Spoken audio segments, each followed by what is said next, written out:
guys, welcome back. The Stargate cabinets are ready to be worked on. Now, I'm going to show you a few differences between the two. Actually, I got to take the door off the back of that one still. But anyways, I ended up just taking my cabinet down. I just took everything off of it. I didn't film that. You've seen me do it a million times. Figured I would just get that out of the way since this one was pretty much all stripped down. I figured I might as well just get that one in about the same situation this one's in. Now, the funny thing that Williams did about some of these cabinets, I don't know why they did that or what their reasoning was, or early run versus later run. So this cabinet here is my buddy's. This is getting turned into a Tetris, so this should piss off a lot of people. So that'll be funny to read the comments on that one. But anyways, so this one has a plywood front. Okay, this is the better cabinet in my opinion. I like the plywood front. Mine has an MDF front. And I don't know why they did that. Like I said, was this maybe a later run of cabinet versus the plywood front one? Or is it just what they had in stock? Or I don't know. So that's the difference between the two. That's really the only difference I could tell between the two. The rest of the cabinet's plywood, I believe. Yeah, the rest of the cabinet's plywood. So they just, for some reason, on some of these, and I know it's true on other Williams cabinets too, because I think I've had an MDF front on one of my other ones, and the rest were plywood. So I still need to take that door off, the bottom door on that one off. I'm trying to think if there's anything else. Oh, I have to fix, this is my back of my coin box, and his is all busted out because somebody apparently got in there to get to the coins from the back side because they didn't have a key. So rather than drilling out the lock, they just busted the back of the box open. So I'm going to make a new plywood piece and put that back on there. I'll use mine as a template so I know how it goes. And okay, I don't know what they were doing up here either, what this was about. But this, I'll probably just Bondo this part in, smooth it out, and then we'll make a new back. Now, the way they busted this, what I might do is just take my multi-tool and get rid of this tongue, because this has a tongue right here, and it was glued. I might just cut this flush all the way around with my little multi-tool, and then just put a piece of plywood on the back, and we'll just staple it and glue it on. I'm not going to waste a bunch of time making a new piece of plywood with all the grooves and everything in it, because this is all busted here from when they yanked it apart. The glue kind of broke the tongue partially around here. So by the time I try to get the rest of this off and try to save this tongue, it's not going to be worth it because it's got glue stuck to the edges and stuff like that. So we'll just hack it off straight and then put a new piece of plywood on the back, and that'll take care of that problem. I don't know why this block is here, and that definitely looks like an older block. I wonder if somebody made that to hold something, because mine doesn't have that. I don't think so. No, yeah, I don't have that one. So I don't know what that was about. Somebody took some plywood and made maybe a block to hold something. And also what they did was they don't have the tray that held the monitor. This is the tray right here that holds the monitor. And what it does is it slides in here. So you bolt the monitor to that piece of wood, and then you slide it in these rails. And you can actually take a bolt and put it through the plywood so that the monitor is back. And then these had a mirror that went up there. It was a piece of polished stainless steel, which I have it in my pile over there. So you could physically move the monitor back, look up in that mirror, and do your monitor adjustments that way, rather than having to either put a mirror in front of the cabinet or having to keep walking around the side of it and looking at it. So that's pretty cool that they did those. All the Williams cabinets have it. All of my other cabinets have that mirror piece of stainless steel in there. And you can polish it up pretty nicely. Yeah, it's right back there behind that hinge.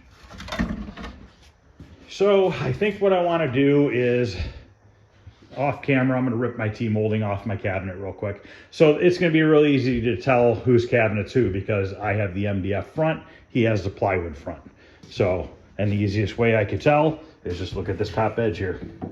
So that's good so that we know. Plus, my wood here is cut a little bit right here. His is cut in a couple spots from multiple buttons being here. Haven't decided. I wonder if I should put that back to normal. Since this is going to become a Tetris cabinet, we're going to be using this control panel here. So chances are, unless I come up with a different configuration, I don't know how I'm going to run the buttons yet. I got to see how many buttons Tetris uses. I thought it was only one button per player, but I have to look it up and see. I thought it was just a joystick and a button, because the button flipped the piece around and then the joystick moved right to left, and then if you went down on the joystick it made the pieces go quicker and stack quicker. So I'll have to look into that, but for some reason I think there's only one button, and maybe I just leave this configuration in this control panel the way it is, and I just eliminate 2 holes here and these 2 holes if that's the case, and then there'll just be one button and joystick and one button and joystick. Or I can even maybe, no, yeah, really can't move it over anymore. And then maybe I'll just leave the player 1 and player 2 up here. I mean, it's already drilled. It'd be a little bit easier to do it that way. Somebody just packed Bondo in here. We'll grind that down and just smooth it out, make it look nicer. My control panel for the Stargate's already done. It's been done for a long time. It's actually in my basement. So that part you won't get to see. I think that's it though. So basically what I want to do first is sand down the cabinet sides with some 180 grit DA paper with my sander, and we're just going to get them all knocked down as smooth as we can. I'll show you what I'm going to do briefly, and then I'll do it off camera, and then we can come back and start filling in nicks and stuff like that. Now my cabinet is getting painted red on the sides again. Everything else is going to be black, and I'm painting the stencils on. I have the stencil kit for it, so you guys will get to see me paint the stencils on this one from start to finish. I'll do the whole entire process. I'll do it in detail. I'll show you what paints I'm using, what colors I'm using. I'm using automotive paints, but you can always go a different route. You know what I mean? You can always go to Sherwin-Williams or something and get regular enamel paint and roll it and brush it on if you wanted to. And you can use spray cans with the stencil too. So you could technically get a nice foam roller and get a nice red enamel paint from Sherwin-Williams, Lowe's, Home Depot, and you can roll your cabinet and get it real smooth the best you can, and then you could put your stencils on there and spray paint them. But you can't use latex paint because the stencil material will not stick to it. What will happen is if you use latex paint on the side of your cabinets and you stick your stencil on there, as soon as you put that first coat of spray paint on there, these edges are going to start lifting up on you. They already want to lift up on you with automotive paint. So if it's latex, it's even worse. So basically how I'm going to paint this cabinet, my cabinet is going to be, I'm going to do the sides first. So I'm going to primer the whole cabinet and get it all ready to go. Then the sides are going to get painted with red paint, base coat. Let it dry for about an hour, hour and a half. Then I'll stick on my stencils as whatever color order they go in. I'm not sure, I haven't looked at it yet. And we'll spray all 3 colors. Wait about half an hour to 45 minutes between colors, between replacing the stencil with the next stencil or however it goes, I'm not sure yet. And then after the last stenciling is done, what I will do then is tape the sides off, paint all the black. Once the black is dry, then I will untape the sides and I will do a satin clear on the sides of the cabinet and probably all over the black too. Just because if I just spray satin on the sides, it's gonna mist onto the satin black that I'm gonna put on everything else. So it's better to just go ahead and satin black or satin clear the whole entire cabinet so it's all the same sheen when it's done. So that's how that process is gonna go on that one. The Tetris cabinet is getting full side art that we got to design. Kind of wanted to make it look like Tetris pieces falling down and maybe like a row, you know, some stacked at the bottom in rows. Want to do something with the screen bezel, put something around there. We are putting a flat screen monitor in here because that's what he wants to run. He doesn't want to have any worry about CRTs. He doesn't know how to work on any of that stuff. So he just wants to have a flat screen in there, something that's going to stay reliable for him. If it breaks, it's easy to replace. Got to come up with a marquee, got to come up with a control panel. Me personally, I don't really care for the original Tetris artwork. I think it's kind of ugly. I don't really know where they were going with that, but we want to do something a little bit more custom. I'm not going to put anything on the lower front because there's just not enough room. With the 2 coin doors and everything, it's just not enough room. And once again, guys, I know people are going to be all pissed off because I'm turning this Stargate cabinet into a Tetris. What I'm doing to this cabinet will not hurt the cabinet. Same thing with the Miss Pac-Man. It did not hurt the cabinet because I put vinyl over top of it. It can always come off. It can always be re-stenciled. It can always be put back to original. I'm not cutting holes and stuff. So everybody gets all butt sore about it. But, all right, I'm going to go ahead, pull my T-molding off real quick, get my sander set up, and show you how I'm going to sand it down. I've showed on previous videos, but I always like to repeat myself because there's always somebody new watching the videos. And this might be the first video they've ever seen, and this might be the only video they're ever interested in because maybe they only have a Stargate and that's what they're restoring and they want to see how it's done. So that's why, you know, it's a lot of repetitiveness on all these videos, but it makes sense because some people aren't interested in watching me restore a Tapper or a Pac-Man or something like that, you know what I mean? And some people like watching them all. You know, I'm the same way. I watch videos on YouTube all the time. I watch guys pour concrete, you know, 3-4 days a week on YouTube. They're doing the same thing every day, but it's just interesting to me. So, all right, guys, I'll be back here shortly. One more thing. If you guys, a lot of you newer guys might not know, this is an older style micro switch. This is what micro switches first started looking like. The switch actually went sideways in there versus the new ones, the switch goes this way. So this is just an older style micro switch, and you see how that micro switch is there? And what they did was that little prong has like an angle on it, and when you push in the button, it pushes down the micro switch. It's pretty cool. You don't see these a lot anymore. Every once in a while I run into them on a game, but for the most part, they're the newer style micro switches. Okay, I'm gonna get ready and I'll be back. Okay, so I'm going to start sanding down the sides of these cabinets. I'm going to do both cabinets, both sides and the front for now. I'm not going to worry about the top or the back right now. Just want to start getting the sides done so I can start filling in the areas that need filled in. We got a big nick here. You know, this cabinet is definitely in better shape than mine. But this cabinet doesn't have legs on the bottom of it. So we need to put legs on the bottom of this one, and mine has casters on it, which these cannot stay. Could you imagine trying to play this game with it moving around like that? So we're gonna take the casters off of that, put legs back on that as well. I don't know that this has the wooden blocks on the bottom of it. Yes, it does. So I'll be able to put the stuff in there to make that work. Put the legs back on that. And mine actually have the front legs on it still. Feels like the blocks are on there, but we're gonna make them both the way they should be. So let me show you here. I have my 180 grit sandpaper on my DA sander.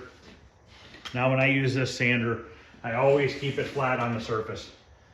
So if you're using an electric one or anything like that, make sure you keep it nice and flat on the surface. Don't start rocking it back and forth, because it's all you're doing is making divots and making more work for yourself, or you're gonna leave it and paint it and then you're gonna see divots of where you sanded. So it's always good practice to keep your sander flat as can be on your surface. So let me sand this for a minute or two, and then I'll sand all this down off camera. We'll come back, we'll mix up some filler. We'll start filling in some of these bigger areas first, because I'm gonna use 2 different types of filler on this cabinet.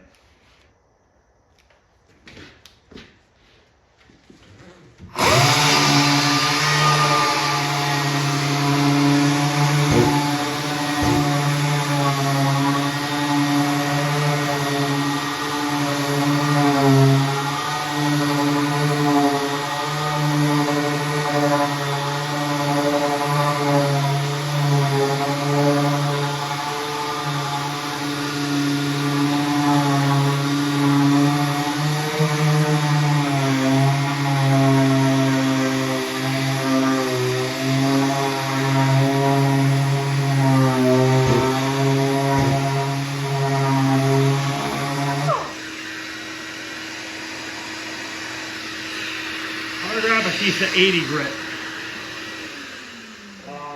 This is taking a little bit to cut down. Let's see if I can cut it with 80 grit first and maybe speed the process up. This paint that's on here is pretty thick.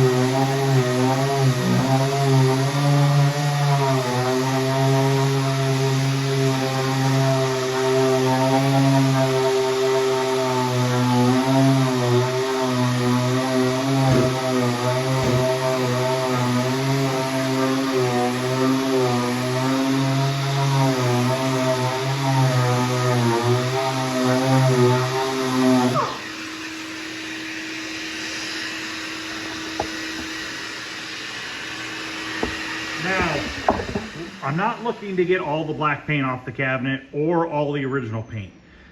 It's not needed. If I sand down that much, it's just a waste of time. So basically what I'm doing here is, you could probably see it in the camera. Let me try to zoom in a little bit. Okay, there you go. So you see how you can see these distinctive lines from the artwork of Stargate underneath here. We want to get these smooth. You don't feel them much, but you can feel them a little bit. If you don't get that stuff smooth and perfectly flat, like up here, all that's going to telegraph through your vinyl, because this is getting the vinyl on this one, and you're going to see all this stuff telegraph through the vinyl, and it's going to look like crap. So that's why you want to just sand it down nice and level. Now this sticker on the Rygar sticker that somebody put on crooked is on the cabinet pretty good. I mean, I could probably sit here and heat it up and peel it off, but I'm curious if this 80 grit might just take it right off. Or let me try it and see what happens. I think I just hit the camera. Let me try to sand on here for a second and see what it does.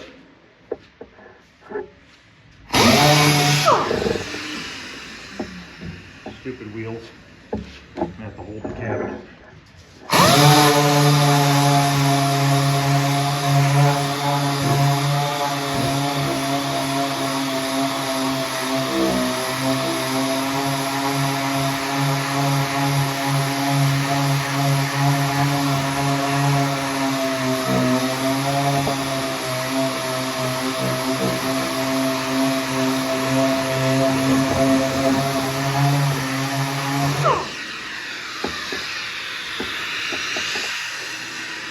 Okay, it's going to sand off. So as you can tell, this is going to take me a little while.